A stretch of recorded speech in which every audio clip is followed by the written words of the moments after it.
CM Bhupendra Hooda ने रोहतक में अपने लिए फिर से सिरदर्दी पाल ली है। यह भी कह सकते हैं कि रोहतक के अंदर हुड्डा परिवार को फिर से अपनी साख बचाने के लाले पड़ेंगे। कारण क्या है? कारण है 2024 का लोकसभा चुनाव। 2019 के लोकसभा चुनाव में दीपेंद्र हुड्डा रोहतक से चुनाव हार गए थे, जिसके चलते हुड्डा परिवार की सियासत को बड़ा झटका लगा था, क्योंकि उनका रसूख, उनकी चौधर एक दही झटके में तार तार हो गई थी। 2024 में वही हालात फिर से पैदा होने जा रहे हैं, लेकिन इस बार फर्क है। फर्क ये है कि दीपेंद्र हुड्डा राज्यसभा में चले गए हैं और ऐसे में उनके चुनाव लड़ने के आसार बेहद कम हैं। वैसे भी दीपेंद्र हुड्डा दूसरी हार का रिस्क नहीं लेंगे, यानी वे चुनाव में नहीं उतरेंगे।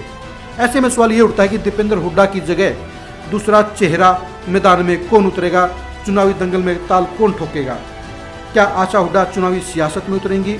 क्या मोनी हुड्डा को बरसों की तपस्या का इनाम दिया जाएगा, या किसी समर्थक को वफादारी का आशीर्वाद दिया जाएगा?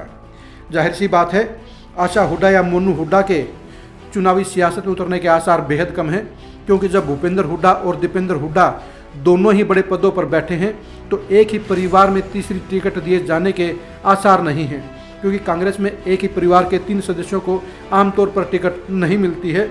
ऐसे में रोहतक में भूपेंद्र हुड्डा को दीपेंद्र हुड्डा के विकल्प के तौर पर किसी बाहरी नेता को, किसी बाहरी वफादार को तलाशना पड़ेगा।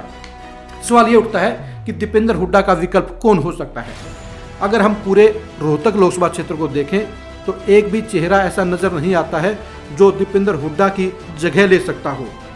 रोहतक की साख की जंग को जीतने के लिए दीपेंद्र हुड्डा ही सबसे परफेक्ट प्रत्याशी हैं, यानी बीजेपी से रोहतक की सीट को दोबारा छीनने का काम सिर्फ दीपेंद्र हुड्डा ही कर सकते हैं, क्योंकि दीपेंद्र हुड्डा को लेकर रोहतक के लोगों में एक बड़ा लगाव है, एक बड़ा जज्बात है, एक बड़ा जुनून है।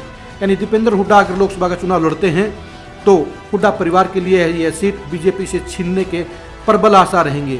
लेकिन अगर दीपेंद्र हुड्डा चुनावी दंगल में नहीं उतरते हैं तो उनकी जगह दूसरा कोई भी चेहरा बीजेपी को कड़ी चुनौती नहीं दे पाएगा, क्योंकि उन हालात में हुड्डा परिवार के लिए उनके वर्करों का, उनके सपोर्टरों का, उनके वोटरों का वो जोर नहीं लगेगा जो दीपेंद्र हुड्डा के चुनाव लड़ने पर लगता है। यानी दीपेंद्र हुड्डा के चुनाव मैदान में नहीं उतरने से रोहतक में बीजेपी की जीत के आसार बढ़ेंगे और हुड्डा परिवार की साख के टूटने के फिर आसार बढ़ेंगे। ऐसे में हुड्डा परिवार के लिए रोहतक में बड़ी सिरदर्दी खड़ी हो गई है। यानी भूपेंद्र हुड्डा को रोहतक में पहले तो दीपेंद्र हुड्डा का विकल्प तलाशना होगा और फिर उस विकल्प को खुद चुनाव लड़वाना होगा, खुद का चुनाव मानकर चुनाव लड़ना होगा।